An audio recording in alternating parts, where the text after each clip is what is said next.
कथा भगवान श्री कृष्ण ने कहा, कौन लोग भगवत ज्ञान प्राप्त करने के अधिकारी हैं। राधे राधे। जैसा मैं मैं नहीं तो पंडित चुपचाप सबका स्वागत करती हूँ। अध्याय 4 के इस दिव्य ज्ञान के इस श्लोक में भगवान आज अर्जुन को समझा रहे हैं, हे अर्जुन, सभी लोगों को भगवत ज्ञान की प्राप्ति नहीं होती है। कुछ ऐसे खास लोग होते हैं जिन्हें भगवत ज्ञान की प्राप्ति होती है, क्योंकि वो लोग मुझे अपने आप को अर्पित और समर्पित कर चुके होते हैं। ऐसे लोग जो केवल और केवल मुझे ही अपना सब कुछ समझते हैं, किसी और की परवाह नहीं करते हैं, उनके जीवन में चाहे लोग उन्हें कितना भी उलाहना क्यों न दें, वो लोग उनकी सुनते नहीं हैं और एक जिद पर अड़ जाते हैं ताकि वह मेरे लिए कार्य कर सके, और मैं उसके जिद्दी स्वभाव को और बढ़ाता चला जाता हूँ ताकि वह अपने जिद में आकर मेरे सारे कार्य को संपूर्ण कर सके। क्योंकि अगर उसकी जिद बढ़ेगी तो मेरा कार्य सरल हो जाएगा, और मैं इसीलिए उसके साथ सदा सर्वदा रहता हूँ, क्योंकि वह मुझे हर पल याद करता रहता है।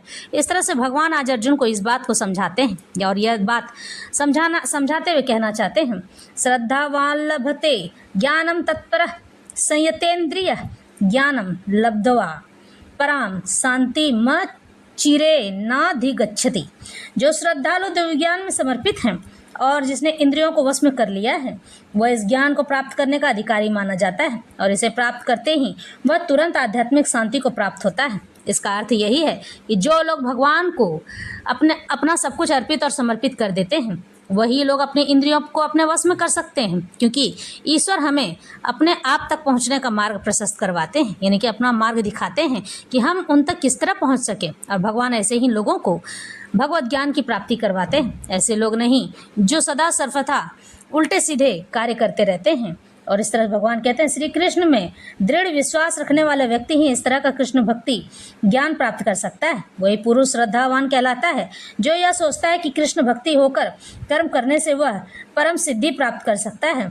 यह श्रद्धा भक्ति के द्वारा तथा हरे कृष्ण कृष्ण कृष्ण हरे हरे, हरे राम राम राम हरे हरे मंत्र के जाप द्वारा प्राप्त की जाती है, क्योंकि इससे हृदय की सारी भौतिक मलिनता दूर हो जाती है। यानी संसार में जो भी वह सीखा है उल्टी सीधी चीज़ें, वह दूर हो जाती है, गंदी बातें, गंदे विचार।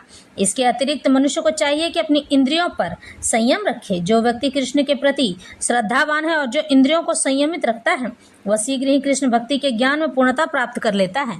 भगवान श्री कृष्ण इस श्लोक के माध्यम से हमें समझाना चाहते हैं कि ऐसा व्यक्ति किसी भी प्रकार से, किसी भी तरह से भगवत प्राप्ति नहीं कर सकता है, या उसके योग्य भी नहीं है। अगर वह जबरदस्ती भगवत गीता पढ़ना चाहता है तो पढ़ तो सकता है, किंतु उसे वह समझ नहीं आएगी। क्यों? क्योंकि जब तक वह मेरी शरण में आएगा नहीं, उसे भगवत गीता समझ नहीं आएगी। सभी लोगों को भगवत गीता कभी समझ आती ही नहीं है। जब वह भगवत गीता पढ़ने लगेगा तो वह हर घड़ी मुझे ही दोष देने लगेगा, और मुझे वह देखना भी नहीं चाहेगा, और इसी तरह से मैं उसे कभी भगवत गीता समझने भी नहीं दूंगा। श्लोक तो याद कर सकता है, मेरे कहे हुए शब्दों को याद तो कर सकता है, किंतु उसके लिए समझ पाना नामुमकिन है। जब तक वह मेरी शरण में नहीं आएगा तब तक मैं उसके लिए कुछ नहीं कर सकता हूँ। जीवन में मनुष्य को जब भी कुछ भी चाहिए तो उसके लिए मुझको सब कुछ अपने आप को अर्पित और समर्पित करना होगा। भगवान श्री कृष्ण यहाँ समझाना चाहते हैं कि मैं बिना सोचे समझे किसी के लिए कुछ भी कार्य नहीं करता हूँ। जब तक सामने वाला व्यक्ति मुझे पुकारता नहीं है तब तक मैं उसके लिए दौड़ा नहीं जाता हूँ, और जब वो विहल होकर, यानी कि रोकर, हृदय से कुंठित होकर मुझे पुकारता है, तब मैं उसके लिए भागा चला जाता हूँ। उसके लिए हर वो मार्ग प्रशस्त कर देता हूँ, यानी उसके लिए हर वो रास्ता साफ कर देता हूँ जो उसके मुझ तक पहुँचने में, उसके रास्ते में रोड़े अटकाता है, यानी कि बाधा बनता है। इस तरह से भगवान श्री कृष्ण कहते हैं कि इसी तरह से भगवत प्राप्ति भी ऐसी ही चीज़ है जो मेरी श्री मुखवाणी से निकली हुई है। और जो व्यक्ति भगवत गीता पढ़कर और लोगों में ज्ञान बांटना चाहते हैं तो उनके लिए मैं भी तत्पर रहता हूँ। उन्हें ज्ञान का मार्ग और आगे बढ़कर दिखाता रहता हूँ, समझाता रहता हूँ कि तुम इस मार्ग पर चलोगे तो ऐसा हो जाएगा, और वह व्यक्ति वैसा ही करता चला जाता है, क्योंकि उसने मुझे अपने आप को अर्पित कर दिया है। और जब मैं उसका मार्गदर्शक बनता हूँ तो उसे गिराने वाला कोई उत्पन्न नहीं हुआ। अगर वह गिर भी जाता है तो उसे हाथ पकड़कर मैं उठा लेता हूँ। इस तरह से भगवान आज अर्जुन को समझाते हैं कि मेरी शरण में आने वाला व्यक्ति कभी डूबता नहीं है, और जिसको मैं गिरा देता हूँ उसे उठाने वाला कोई नहीं उत्पन्न हो सकता, कोई नहीं उठा सकता है, क्योंकि वह अपने लिए विनाश स्वयं तय करके रखता है। अज्ञ श्रद्धानश्च संशयात्मा विनश्यति नायम लोको अस्ति न परो न सुखम संशयात्मनः। किंतु जो अज्ञानी तथा श्रद्धाविहीन व्यक्ति शास्त्रों में संदेह करते हैं वे भगवत भक्ति नहीं प्राप्त कर सकते, अपितु नीचे गिर जाते हैं। संययात्मा के लिए न तो यह लोक में न ही परलोक में कोई सुख है। यानी कि जो व्यक्ति भगवान को नहीं मानते हैं ऐसे लोगों के लिए किसी भी लोक में कोई सुख नहीं है, क्योंकि ईश्वर के बिना कोई सद्गति नहीं पा सकता है। भगवान कृष्ण के बिना किसी की भी सद्गति नहीं होती है। भगवद गीता सभी प्रामाणिक एवं मान्य शास्त्रों में सर्वोत्तम है। जो लोग पशु तुल्य हैं उनमें न तो प्रामाणिक शास्त्रों के प्रति कोई श्रद्धा है और न उनका ज्ञान होता है, और न कुछ लोगों को यद्यपि उनका ज्ञान होता है और न ही उनमें वे उद्धरण देते रहते हैं, किंतु उनमें वास्तविक विश्वास नहीं करते हैं। यहाँ तक कि कुछ लोग जिनमें भगवत गीता जैसे शास्त्रों में श्रद्धा होती है वो भी बेकार है, फिर भी वे न तो भगवान कृष्ण में विश्वास करते हैं और न उनकी पूजा करते हैं। ऐसे लोगों को कृष्ण भक्ति का कोई ज्ञान नहीं होता है, वे नीचे गिरते हैं। इसलिए सभी कोटि के व्यक्तियों में जो श्रद्धालु नहीं हैं और जो सदैव संशयग्रस्त रहते हैं वे तनिक भी उन्नति नहीं कर पाते हैं। जो लोग ईश्वर तथा उनके वचनों में श्रद्धा नहीं रखते हैं उन्हें न तो इस संसार में और न भावी लोक में कुछ हाथ लगता है, उनके लिए किसी भी प्रकार का सुख नहीं है। इसलिए मनुष्य को चाहिए कि श्रद्धा भाव से शास्त्रों के सिद्धांतों का पालन करे और ज्ञान प्राप्त करे। इसी ज्ञान से मनुष्य आध्यात्मिक अनुभूति के दिव्य पद तक पहुंच सकता है। दूसरे शब्दों में आध्यात्मिक उत्थान में संशयग्रस्त मनुष्यों को कोई स्थान नहीं मिलता है। इसलिए मनुष्य को चाहिए कि परंपरा से चले आ रहे महान आचार्यों के पद चिन्हों का अनुसरण करता रहे और सफलता प्राप्त करे।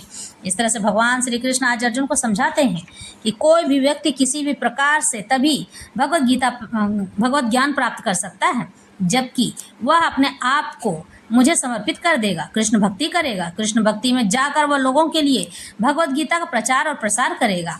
ज्यों ज्यों वह भगवत गीता बांटता जाएगा, यानी कि उसका ज्ञान बांटता जाएगा, उसको वह ज्ञान दुगनी गति से प्राप्त होगा, वह और दिव्य होता चला जाएगा। यही नहीं, वह और मेरे पास आता चला जाएगा। मैं उसके लिए हमेशा ही तैयार रहूँगा। योग संन्य स्तकर्माणम ज्ञान सच्छिन्न संशयम आत्मवंतम न कर्माणि निबध्नन्ति धनंजय। जो व्यक्ति अपने कर्म फलों का परित्याग करते हुए भक्ति करता है और जिसके संशय दिव्य ज्ञान द्वारा विनिष्ट हो चुके होते हैं वही वास्तव में आत्मपरायण है। हे धनंजय, वह कर्मों के बंधन से नहीं बंधता है। जो मनुष्य भगवद गीता की शिक्षा का उसी रूप में पालन करता है जिस रूप में भगवान श्री कृष्ण ने दी थी, तो वह दिव्य ज्ञान की कृपा से समस्त संशयों से मुक्त हो जाता है। पूर्णतः कृष्ण भक्ति होने के कारण से श्री भगवान के अंशरूप में अपने स्वरूप का ज्ञान पहले ही हो जाता है। इसलिए निसंदेह वह कर्म बंधन से मुक्त है। तस्माद् ज्ञान संभूतम हृतस्थम ज्ञानासीनात्मनः छित्त्वा वैनम संशयम योग मातिष्ठोत्तिष्ठ भारत। इस तरह से भगवान आगे कहते हैं, हे अर्जुन, जो लोग तुम्हारे हृदय में अज्ञान के कारण जो संशय उठे हैं उन्हें ज्ञान रूपी शस्त्र से काट डालो। हे भारत, तुम योग से समन्वित होकर खड़े हो और युद्ध करो। इस अध्याय में जिस योग पद्धति का उपदेश हुआ है वह सनातन योग कहलाती है। इस योग में दो तरह के यज्ञ कर्म किए जाते हैं, एक तो द्रव्य का यज्ञ और दूसरा आत्मज्ञान यज्ञ जो विशुद्ध आध्यात्मिक कर्म है। यदि आत्म साक्षात्कार के लिए द्रव्य यज्ञ नहीं किया जाता तो ऐसा यज्ञ भौतिक बन जाता है, किंतु जब कोई आध्यात्मिक उद्देश्य या भक्ति से ऐसा यज्ञ करता है तो वह पूर्ण यज्ञ होता है। आध्यात्मिक क्रियाएं भी दो प्रकार की होती हैं, आत्मबोध या अपने स्वरूप को समझना तथा श्रीमद् भगवद विशेष सत्य जो भगवद गीता के मार्ग का पालन करता है वह ज्ञान की इन दोनों श्रेणियों को समझ सकता है। उसके लिए भगवान के अंश स्वरूप आत्मज्ञान को प्राप्त करने में कोई कठिनाई होती है। ऐसा ज्ञान लाभप्रद है क्योंकि ऐसा व्यक्ति भगवान के दिव्य कार्यकलापों को समझ सकता है। इस अध्याय के प्रारंभ में स्वयं भगवान ने अपने दिव्य कार्यकलापों का वर्णन किया। जो व्यक्ति गीता के उपदेशों को नहीं समझता वह श्रद्धा विहीन है। जो भगवान द्वारा उपदेश देने पर भी भगवान के सच्चिदानंद स्वरूप को नहीं समझ सकता है वह समझ पाता तो यह समझना चाहिए कि वह निपट मूर्ख है। कृष्ण भक्ति के सिद्धांतों को स्वीकार करके अज्ञान को क्रमशः दूर किया जा सकता है। यह कृष्ण भक्ति विविध देव यज्ञ, ब्रह्म यज्ञ, ब्रह्मचर्य यज्ञ, गृहस्थ यज्ञ, इंद्रिय संयम यज्ञ, योग साधना यज्ञ, तपस्या यज्ञ, द्रव्य यज्ञ, स्वाध्याय यज्ञ तथा वर्णाश्रम धर्म में भाग लेकर जागृत किया जा सकता है। ये सब यज्ञ कहलाते हैं। यह सब नियमित कर्म पर आधारित है, किंतु इन सब कार्यकलापों के भीतर सबसे महत्वपूर्ण कारक आत्म साक्षात्कार है। जो इस उद्देश्य को खोज लेता है वही भगवत गीता का वास्तविक पाठक है, किंतु जो कृष्ण को प्रमाण नहीं मानता वह नीचे गिर जाता है। इसलिए मनुष्य को चाहिए कि वह सेवा तथा समर्पण समेत किसी प्रामाणिक गुरु के निर्देशन में भगवत गीता या अन्य किसी शास्त्र का अध्ययन करे। प्रामाणिक गुरु अनंत काल में चली आने वाली परंपरा में होता है और वह परमेश्वर के उन उपदेशों से तनिक भी विपथ नहीं होता है जिन्हें उन्होंने लाखों वर्ष पूर्व सूर्यदेव को दिया था और जिनसे भगवत गीता के उपदेश इस धराधाम में आए हैं। तथा गीता में ही व्यक्त भगवत गीता के पथ का अनुसरण करना चाहिए और उन लोगों से सावधान रहना चाहिए जो आत्म श्लाघा वश अन्यों को वास्तविक पथ से विपथ करते रहते हैं। भगवान निश्चित रूप से परम पुरुष हैं और उनके कार्यकलाप दिव्य हैं। जो इसे समझता है वह भगवत गीता का अध्ययन शुभारंभ करते ही मुक्त हो जाता है। इस तरह से भगवान आज अध्याय 4 कर्म दिव्य ज्ञान की प्राप्ति का समाप्त हुआ और आज अब अध्याय 5 की ओर अग्रसर होते हैं। कर्मयोग, कृष्ण भक्ति के कर्म। संन्यासम कर्मणाम कृष्ण पूर्ण योगम च संससी यश्रेय एत योरेकम तन्मे ब्रूहि सुनिश्चितम। अर्जुन ने कहा, हे कृष्ण, पहले आप मुझसे कर्म त्यागने के लिए कहते हैं और फिर भक्तिपूर्वक कर्म करने का आदेश भी देते हैं। क्या आप अब कृपा करके निश्चित रूप से मुझे बताएंगे इन दोनों में से कौन से अधिक लाभप्रद हैं? भगवत गीता के इस 5वें अध्याय में भगवान बताते हैं कि भक्तिपूर्वक किया गया कर्म शुष्क चिंतन से श्रेष्ठ है। भक्ति पथ अधिक सुगम है क्योंकि दिव्य स्वरूपा भक्ति मनुष्य को कर्म बंधन से मुक्त करती है। द्वितीय अध्याय में आत्मा तथा उसके शरीर बंधन का सामान्य ज्ञान बतलाया गया है। उसी में बुद्धि योग अर्थात भक्ति द्वारा इस भौतिक बंधन से निकलने का भी वर्णन हुआ है। तृतीय अध्याय में यह बताया गया है कि ज्ञानी को कोई कार्य नहीं करने पड़ते। चतुर्थ अध्याय में भगवान ने अर्जुन को बताया कि सारे यज्ञों का पर्यवसान ज्ञान में से होता है, किंतु चतुर्थ अध्याय के अंत में भगवान ने अर्जुन को सलाह दी कि वह पूर्ण ज्ञान से युक्त होकर उठ करके युद्ध करे।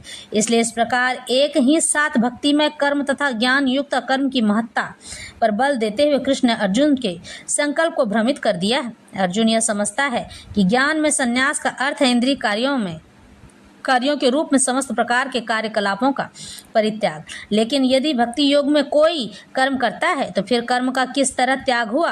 दूसरे शब्दों में वह यह सोचता है कि ज्ञान में संन्यास को सभी प्रकार के कार्यों से मुक्त होना चाहिए क्योंकि उसे कर्म तथा ज्ञान असंगत से लगते हैं। ऐसा लगता है कि वह यह नहीं समझ पाया कि ज्ञान के साथ किया गया कर्म बंधनकारी न होने के कारण अकर्म के ही तुल्य है। इसलिए वह पूछता है कि वह सब प्रकार के कर्म त्याग दे या पूर्ण ज्ञान से युक्त होकर कर्म करे। फिर श्री कृष्ण ने अर्जुन से कहा, हे अर्जुन, संन्यास कर्म योगश्च निःश्रेय सकरादुभौ तयोस्तु कर्म संन्यासात् कर्म योगो विशिष्यते। श्री भगवान ने उत्तर दिया, मुक्ति के लिए तो कर्म का परित्याग तथा भक्ति में कर्म योग दोनों ही उत्तम हैं, किंतु इन दोनों में से कर्म के परित्याग से भक्ति युक्त कर्म अधिक श्रेष्ठ माना जाता है। इस तरह से भगवान श्री कृष्ण आज अर्जुन को और समझाते हैं। सकाम कर्म इंद्रिय तृप्ति में लगना ही भगवत भव बंधन का कारण है। जब तक मनुष्य शारीरिक सुख का स्तर बढ़ाने के उद्देश्य से कर्म करता रहता है तब तक वह विभिन्न प्रकार के शरीरों में देहांतरण करते हुए भव बंधन को बनाए रखता है। इसकी पुष्टि भागवत में इस प्रकार की गई है, नूनम प्रमत्तः कुरुते विकर्म यदि इंद्रिय प्रीत अप्रीणोति न साधु मन्येयत आत्मनो अयम सन्नपि क्लेशद आस देह पराभव स्ताव दबोध जातो यावन जिज्ञासत आत्म त्वम यावत्क्रियास्त तावदिदम मनोवय कर्मात्मकम येन शरीर बंध एवं मनः कर्म वशम प्रयुक्ते अविध यात्म मन्युपधीयमाने प्रीतिनम यावन्मयी वासुदेवे न मुच्यते देह योगेन तावत। लोग इंद्रिय तृप्ति के पीछे मत हैं। वे यह नहीं जानते कि उनका क्लेशों से युक्त यह शरीर उनके विगत सकाम कर्मों का फल है।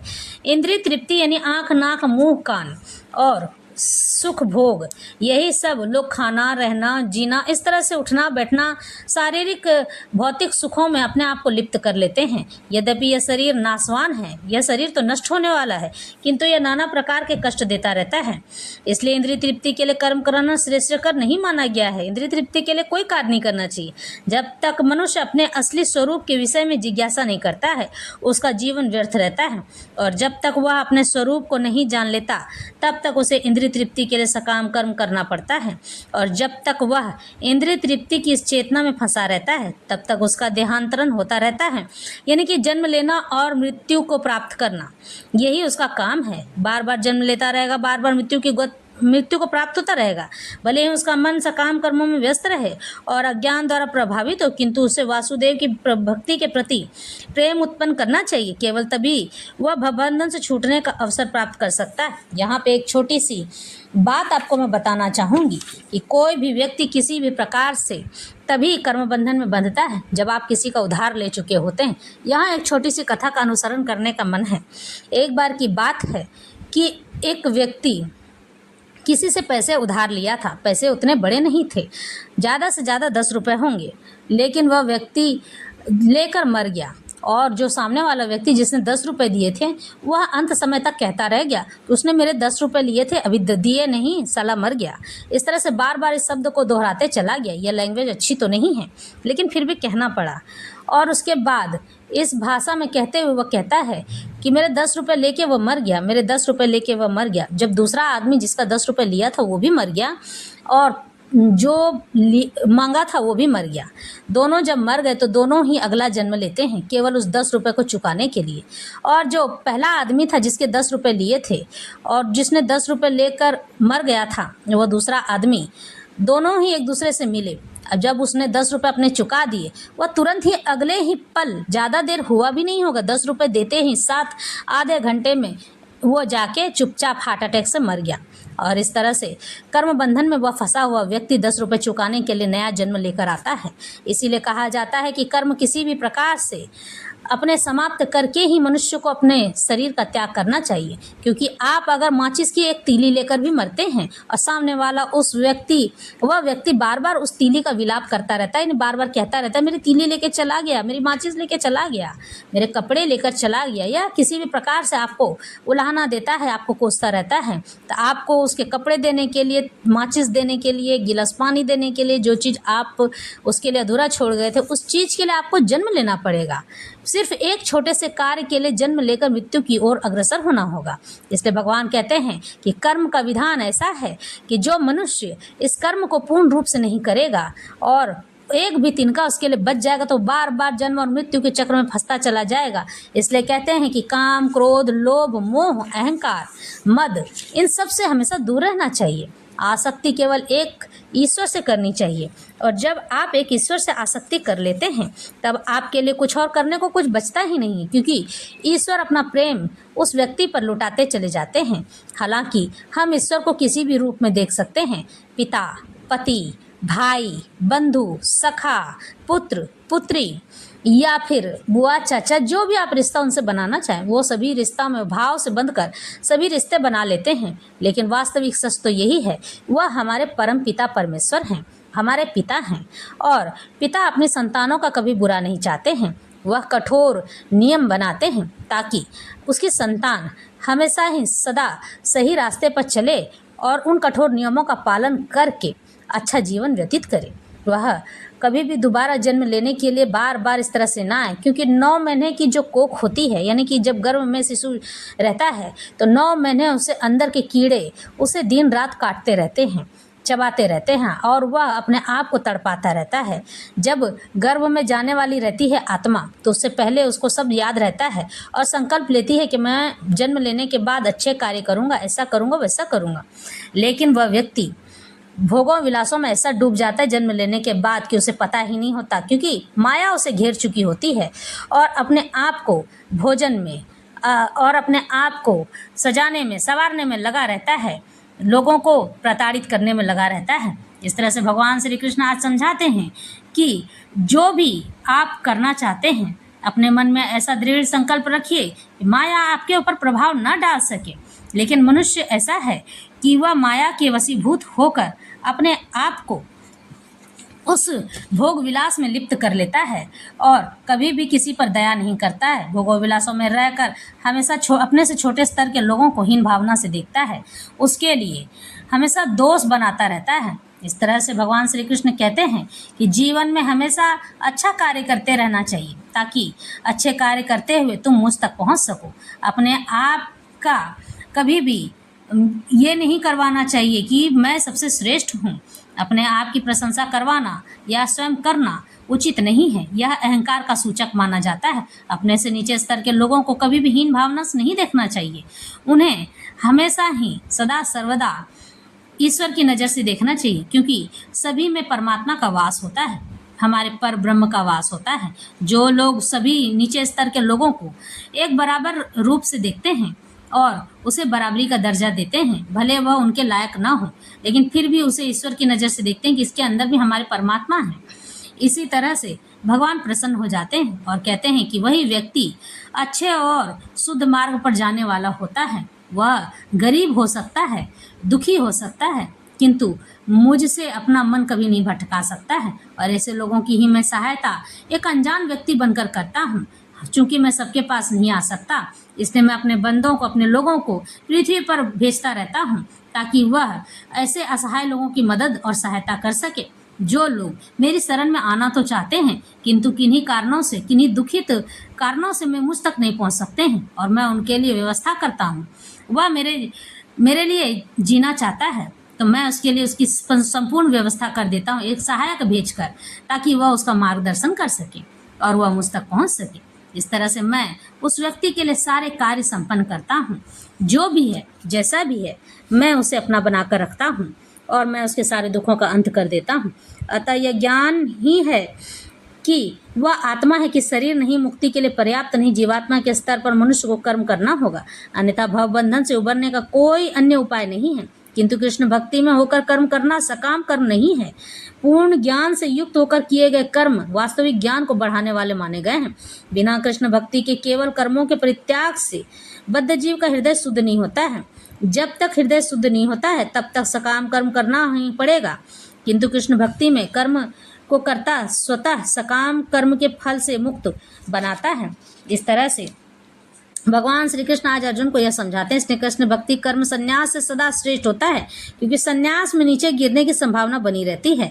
कृष्ण भक्ति से रहित संन्यास अपूर्ण है, जैसा कि श्री रूप गोस्वामी ने भक्ति रसामृत सिंधु में पुष्टि की है। पापश्चिकत्या बुद्धया हरि संबंधी वस्तुनः मुमुक्षुभिः परित्यागो वैराग्यम फल्गु कथ्यते। जब मुक्ति कामी व्यक्ति श्री भगवान से संबंधित वस्तुओं को भौतिक समझकर उनका परित्याग कर देते हैं तो उनका संन्यास अपूर्ण कहलाता है। संन्यास तभी पूर्ण माना जाता है जब यह ज्ञान ही संसार की प्रत्येक वस्तु भगवान की है और कोई किसी भी वस्तु का स्वामित्व ग्रहण नहीं कर सकता है। वस्तुतः मनुष्य को यह समझने का प्रयत्न करना चाहिए कि उसका अपना कुछ भी नहीं है, तो फिर संन्यास का प्रश्न ही कहाँ उठता है। जो व्यक्ति यह समझता है कि सारी संपत्ति कृष्ण की है वह नित्य सन्यासी है। प्रत्येक वस्तु कृष्ण की है, इसलिए उसका उपयोग कृष्ण के लिए किया जाना चाहिए। कृष्ण भक्ति में होकर इस प्रकार का पूर्ण कार्य करना मायावादी सन्यासी के कृत्रिम वैराग्य से कहीं उत्तम माना गया है। ज्ञेय स नित्य सन्यासी यो न द्वेष्टि न कांक्षति निर्द्वंद्वो ही महाबाहो सुखम बाधात प्रमुच्यते। इस तरह से जो पुरुष न तो कर्मफलों से घृणा करता है और न कर्मफल की इच्छा करता है वह नित्य सन्यासी जाना जाता है। हे महाबाहु अर्जुन, ऐसा मनुष्य समस्त द्वंद्वों से रहित होकर भवबंधन को पार कर पूर्णतया मुक्त हो जाता है। पूर्णतया कृष्ण भक्ति में पुरुष नित्य सन्यासी है, क्योंकि वह अपने कर्मफल से न तो घृणा करता है और न ही उसकी आकांक्षा करता है। ऐसा सन्यासी कृष्ण भगवान की दिव्य प्रेमा भक्ति से परायण होकर पूर्ण ज्ञानी होता है, क्योंकि वह कृष्ण के साथ अपनी स्वाभाविक स्थिति को जानता है। वह भली भांति जानता रहता है कि कृष्ण पूर्ण अंशी हैं और वह स्वयं अंश मात्र है। ऐसा ज्ञान पूर्ण होता है क्योंकि यह गुणात्मक तथा सकारात्मक रूप से सही है। सकारात्मक का मतलब होता है अच्छी ऊर्जा। कृष्ण तदात्म्य की भावना भ्रांत है, क्योंकि अंश अंशी के तुल्य नहीं हो सकता है। ये ज्ञान की एकता गुणों की है, न कि गुणों की मात्रा की सही दिव्य ज्ञान है, जिससे मनुष्य अपने आप से पूर्ण बनता है, जिसे न तो किसी वस्तु की आकांक्षा रहती है और न किसी का शोक। उसके मन में किसी प्रकार का छल कपट नहीं रहता है, क्योंकि वह जो कुछ भी करता है कृष्ण के लिए करता है। इस प्रकार छल कपट से रहित होकर वह इस भौतिक जगत से भी मुक्त हो जाता है।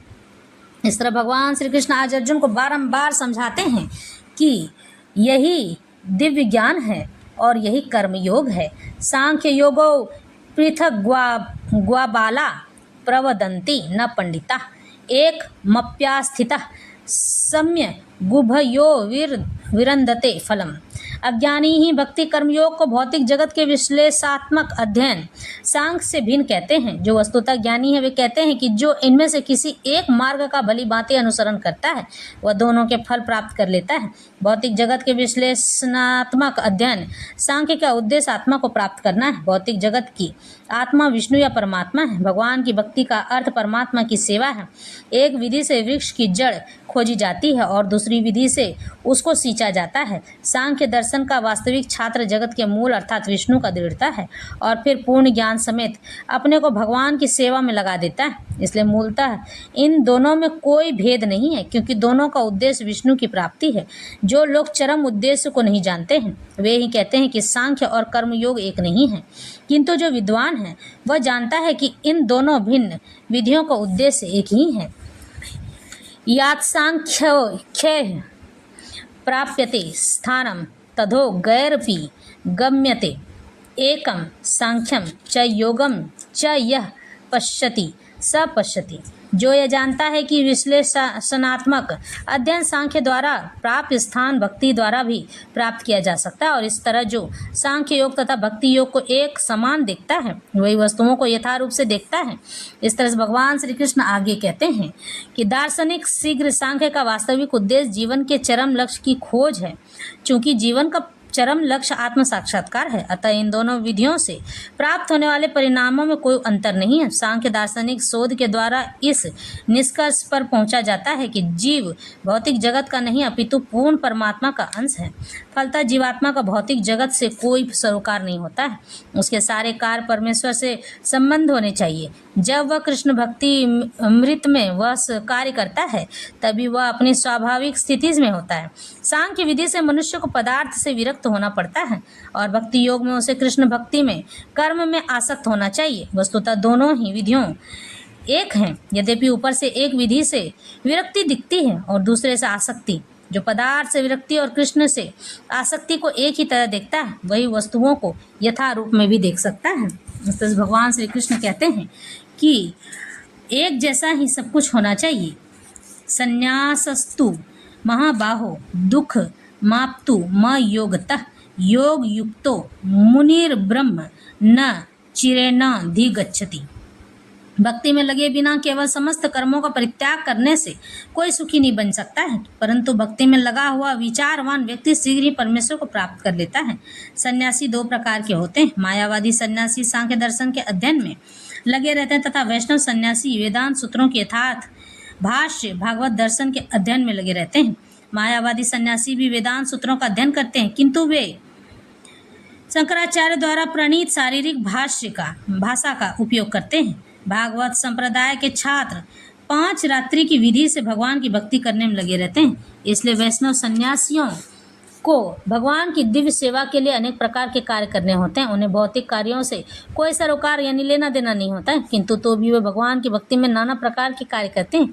किंतु मायावादी सन्यासी जो सांख्य तथा वेदांत के अध्ययन एवं चिंतन में लगे रहते हैं वे भगवान की दिव्य भक्ति का आनंद नहीं उठा पाते हैं, चूँकि उनका अध्ययन अत्यंत जटिल हो जाता है। अतः वे कभी कभी ब्रह्म चिंतन से उबकर समुचित बोध के बिना ही भागवत की शरण ग्रहण कर लेते हैं। फलस्वरूप श्रीमद् भागवत का भी अध्ययन उनके लिए कष्टकर होता है। मायावादी सन्यासियों को शुष्क चिंतन तथा कृत्रिम साधनों से निर्विशेष विवेचना करने उनके लिए व्यर्थ होती है। भक्ति में लगे हुए वैष्णव सन्यासी अपने दिव्य कर्मों को करते हुए प्रसन्न होते हैं और यह भी निश्चित रहता है कि वे भगवत धाम को प्राप्त होंगे। मायावादी सन्यासी कभी कभी आत्म साक्षात्कार के पथ से नीचे गिर जाते हैं और फिर से समाज सेवा परोपकार जैसे भौतिक कर्म में प्रवृत्त होते हैं। इसलिए निष्कर्ष यह निकला कि कृष्ण भक्ति के कार्यों में लगे रहने वाले लोग ब्रह्म अब्रह्म विषयक साधारण चिंतन में लगे सन्यासियों से श्रेष्ठ हैं, यद्यपि वे भी अनेक जन्मों के बाद कृष्ण भावना भावित हो जाते हैं।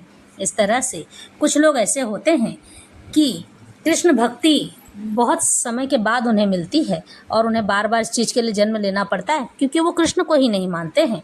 जो लोग कृष्ण को नहीं मानते हैं उसे बार बार जन्म लेकर कृष्ण की शरण में आने के लिए तत्पर होना पड़ता है, लेकिन फिर भी वह भौतिक संसार में जुड़ जाते हैं और भौतिकता का आनंद लेते रहते हैं, सांसारिक जीवन का आनंद लेते रहते हैं। तो ऐसे लोगों को भगवान कृष्ण बार बार कहते हैं कि उन्हें बार बार जन्म लेना पड़ता है। अर्जुन, ऐसे लोग बार बार जन्म लेकर मेरी ओर अग्रसर होते हैं, लेकिन थोड़ा थोड़ा, और उन्हें पूर्ण अग्रसर होने के लिए अति बार यानी बहुत बार जन्म लेना पड़ता है। वैसे हमारे इस भागवत में लिखा है कि 4 लाख बार मनुष्य योनि प्राप्त होती है। अब आप समझ ही लो कि वह व्यक्ति कितना बार जन्म ले सकता होगा।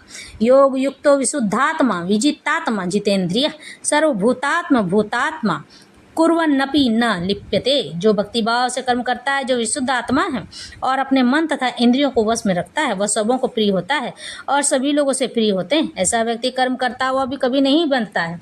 जो कृष्ण भक्ति के कारण मुक्ति पथ पर है, यानी कि वह मुक्ति की ओर अग्रसर है, वह प्रत्येक जीव को प्रिय होता है और प्रत्येक जीव उसके लिए प्यारा है। यह कृष्ण भक्ति के कारण होता है। ऐसा व्यक्ति किसी भी जीव को कृष्ण से पृथक नहीं सोच पाता है। जिस प्रकार वृक्ष की पत्तियां तथा टहनियां वृक्ष से भिन्न नहीं होती हैं, वह भली भांति जानता है कि वृक्ष की जड़ में डाला गया जल समस्त पत्तियों तथा टहनियों में फैल जाता है, अथवा अमाशय को भोजन देने से शक्ति स्वतः पूरे शरीर में फैल जाती है। चूंकि कृष्ण भक्ति में कर्म करने वाला सबों का दास होता है, अतः वह हर एक को प्रिय होता है। चूंकि प्रत्येक व्यक्ति उसके कर्म से प्रसन्न रहता है, इसलिए उसकी चेतना शुद्ध रहती है। चूंकि उसकी चेतना शुद्ध रहती है, इसलिए उसका मन पूर्णतः नियंत्रण में रहता है। मन के नियंत्रण होने से उसकी इंद्रियां संयमित रहती है। चूंकि उसका मन सदैव कृष्ण में स्थिर रहता है, अतः उसके विचलित होने का प्रश्न ही नहीं उठता। न ही उसे कृष्ण से संबंध कथाओं के अतिरिक्त अन्य कार्यों में अपनी इंद्रियों को लगाने का अवसर मिलता है। वह कृष्ण कथा के अतिरिक्त और कुछ सुनना नहीं चाहता है। वह कृष्ण को अर्पित किए हुए भोजन के अतिरिक्त अन्य कुछ नहीं खाना चाहता है और न ऐसे किसी स्थान में जाने की इच्छा रखता है जहाँ कृष्ण संबंधी कार्य न होता हो, इसलिए उसकी इंद्रियां वश में रहती हैं। ऐसा व्यक्ति उसकी इंद्रियां संयमित हो, वह किसी के प्रति अपराध नहीं कर सकता है। इस पर कोई यह प्रश्न नहीं कर सकता है, तो फिर अर्जुन अन्यों के प्रति युद्ध में आक्रामक क्यों था? यह क्या वह कृष्ण भक्ति नहीं करता था? वस्तुतः अर्जुन ऊपर से ही आक्रामक था, क्योंकि जैसा कि द्वितीय अध्याय में बताया जा चुका है, आत्मा के अवध्य होने के कारण से युद्ध भूमि में एकत्र हुए सारे व्यक्ति अपने अपने स्वरूप में जीवित बने रहेंगे। इसलिए आध्यात्मिक दृष्टि से कुरुक्षेत्र की युद्ध भूमि में कोई मारा नहीं गया। वहां पर स्थित कृष्ण की आज्ञा से केवल उनके वस्त्र बदल दिए गए थे। इसलिए अर्जुन कुरुक्षेत्र की युद्ध भूमि में युद्ध करता हुआ भी वस्तुतः युद्ध नहीं कर रहा था। वह तो पूर्ण कृष्ण भक्ति में कृष्ण के आदेश का पालन मात्र कर रहा था। ऐसा व्यक्ति कभी कर्म बंधन में नहीं बंधता है। नैव किश्चित करो मति युक्तो मन्येत तत्ववित् पाश्य श्रीण व न स्पृश शीघ्रन गच्छन स्वपन स्वसन प्रलप न्विसृज्य गृह् नु मीन्स नि मिसन्नपि इंद्रियाणि इंद्रियार्थेषु वर्तन्त इति धारयत। दिव्य भावनामृत युक्त पुरुष देखते, सुनते, स्पर्श करते, सूंघते, खाते, चलते, फिरते, सोते तथा श्वास लेते हुए भी अपने अंतर में सदैव ही जानता रहता है कि वास्तव में वह कुछ और भी नहीं करता। बोलते, त्यागते, ग्रहण करते, आंखें खोलते, बंद करते हुए भी वह यह जानता रहता है कि भौतिक इंद्रियां अपने अपने विषयों में प्रवृत्त है और वह इन सबसे पृथक है। चूँकि कृष्ण भक्ति में व्यक्ति का जीवन शुद्ध होता है, इसलिए उसे निकट तथा दूरस्थ 5 कारणों कर्ता, कर्म, अधिष्ठान, प्रयास तथा भाग्य पर निर्भर किसी कार्य से कुछ लेना देना नहीं रहता है। इसका कारण यही है कि वह भगवान की दिव्य सेवा में लगा रहता है। यद्यपि ऐसा प्रतीत होता है कि वह अपने शरीर तथा इंद्रियों से कर्म कर रहा है, किंतु वह अपनी वास्तविक स्थिति के प्रति सचेत रहता है, जो कि आध्यात्मिक वस्तुता है। भौतिक चेतना में इंद्रियां इंद्रिय तृप्ति में लगी रहती हैं, किंतु कृष्ण भक्ति में कृष्ण की इंद्रियों की तुष्टि में लगी रहती है। इसलिए कृष्ण भक्ति में व्यक्ति सदा मुक्त रहता है, भले ही वह ऊपर से भौतिक कार्यों में लगा हुआ भी दिखाई पड़े। देखने तथा सुनने के कार्य ज्ञानेंद्रियों के कर्म हैं, जबकि चलना, बोलना, मल त्यागना, आदि कर्मेंद्रियों के कार्य हैं। कृष्ण भक्ति में व्यक्ति कभी भी इंद्रियों के कार्यों में प्रभावित नहीं होता है। वह भगवत सेवा के अतिरिक्त कोई दूसरा कार्य नहीं कर सकता है, क्योंकि उसे ज्ञात है कि वह भगवान का शाश्वत दास है। क्योंकि जो व्यक्ति भगवान के प्रति अपने आप को अर्पित समर्पित कर चुका होता है, वह कभी भी अपने आप को यह नहीं बताता है। वह यह कहता है कि मैं भगवान का पूर्ण रूप से दास हूँ और मैं इसी तरह से जीऊँगा। वह यह कहता है, अपने आप को यह कहने से नहीं चूकता है कि मैं भगवान के लिए ही सारा कार्य करता रहूँगा। ब्रह्मण्याध्याय कर्माणि संगम त्यक्त्वा करोति यः लिप्यते न स पापेन पदपत्र मिवाम्भसा। जो व्यक्ति कर्म फलों को परमेश्वर को समर्पित करके आसक्ति रहित होकर अपना कर्म करता है, वह पाप कर्मों से उसी प्रकार अप्रभावित रहता है जिस प्रकार कमल पत्र जल से अपृष्य रहता है। यहाँ पर ब्रह्माणी का अर्थ है कृष्ण भक्ति में है। यह भौतिक जगत प्रकृति के 3 गुणों की समय अभिव्यक्ति है, जिसे प्रधान की संज्ञा दी गई है। वेद मंत्र सर्व होतद ब्रह्म मांडुक्य उपनिषद तस्माद एतद ब्रह्म नाम रूप मन्नम च जायते मुंडक उपनिषद। इस तरह से जगत की प्रत्येक वस्तु ब्रह्म की अभिव्यक्ति है और यद्यपि कार्य भिन्न भिन्न रूप में प्रकट होते हैं, किंतु तो भी वे कारण से अभिन्न है। ईशोपनिषद में कहा गया है कि सारी वस्तुएं पर ब्रह्म या कृष्ण से संबंधित है, अतः वे केवल उन्हीं की हैं। जो यह भली भांति जानता है प्रत्येक वस्तु कृष्ण की है और वे ही प्रत्येक वस्तु के स्वामी हैं, इसलिए प्रत्येक वस्तु भगवान की सेवा में ही नियोजित है। उसे स्वभावतः शुभ अशुभ कर्म फलों में कोई प्रयोजन नहीं रहता है। यहाँ तक कि विशेष प्रकार का कर्म संपन्न करने के लिए भगवान द्वारा प्रदत्त मनुष्य का शरीर भी कृष्ण भक्ति में संलग्न किया जा सकता है। तब यह पाप कर्मों के कलमश से वैसे ही परे रहता है जैसे कि कमल पत्र जल में रहकर भी भीगता नहीं है। भगवद गीता में भगवान कहते हैं, मयि सर्वाणि कर्माणि संन्यस्य, संपूर्ण कर्मों को मुझे कृष्ण को समर्पित कर दूं। तात्पर्य यह है कि कृष्ण भक्ति में विहीन पुरुष शरीर एवं इंद्रियों को अपना स्वरूप समझकर कर्म करता चला जाता है, किंतु कृष्ण भक्ति में व्यक्ति यह समझकर कर्म करता है कि यह देह कृष्ण की संपत्ति है, अतः इसलिए कृष्ण की सेवा में ही प्रवृत्त हो जाना चाहिए। इस तरह से कायेन मनसा बुद्धया केवलेन्द्रियैरपि योगिनः कर्म कुर्वन्ति संगम त्यक्त्वा मशुद्धये। योगी जन आसक्ति रहित होकर शरीर मन बुद्धि तथा इंद्रियों के द्वारा भी केवल शुद्धि के लिए कर्म करते हैं। जब कोई कृष्ण भक्ति में कृष्ण की इंद्रिय तृप्ति के लिए शरीर मन बुद्धि अथवा इंद्रियों द्वारा कर्म करता है तो वह भौतिक कलमश से मुक्त हो जाता है। कृष्ण भक्ति में व्यक्ति के कार्यों में कोई भौतिक फल प्रकट नहीं होता है, सांसारिक।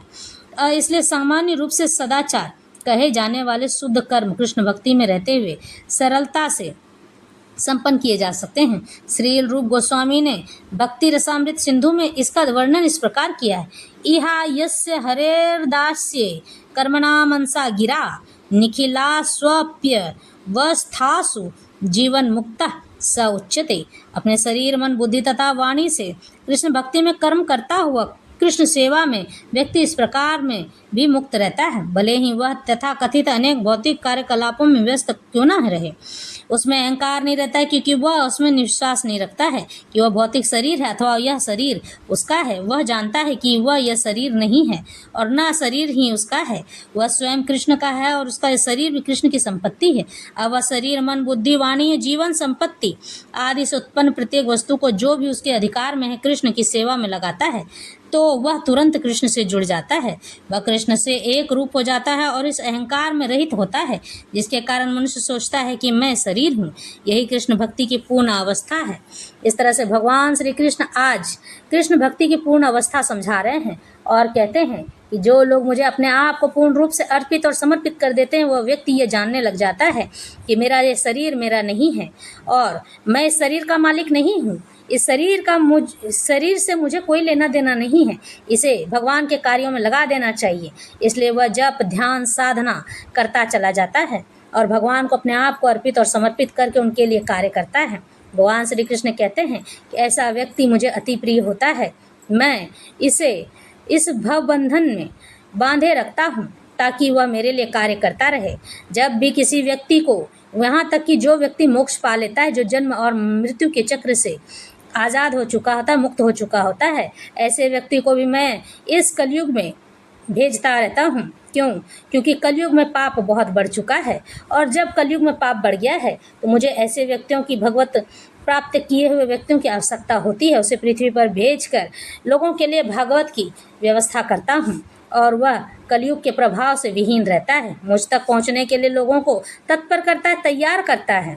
कलयुग बहुत ही भारी समय लेकर आ रहा है, और हमें अपने बच्चों को अच्छा संस्कार और अच्छे आचरण देने की आवश्यकता है, लेकिन उससे भी ज़्यादा अपने शिशु पर नज़र रखने की आवश्यकता है, क्योंकि वह किस समय किस घड़ी में किस तरह से बिगड़ जाएगा पता नहीं चलेगा। प्रेम से बोलो राधे राधे।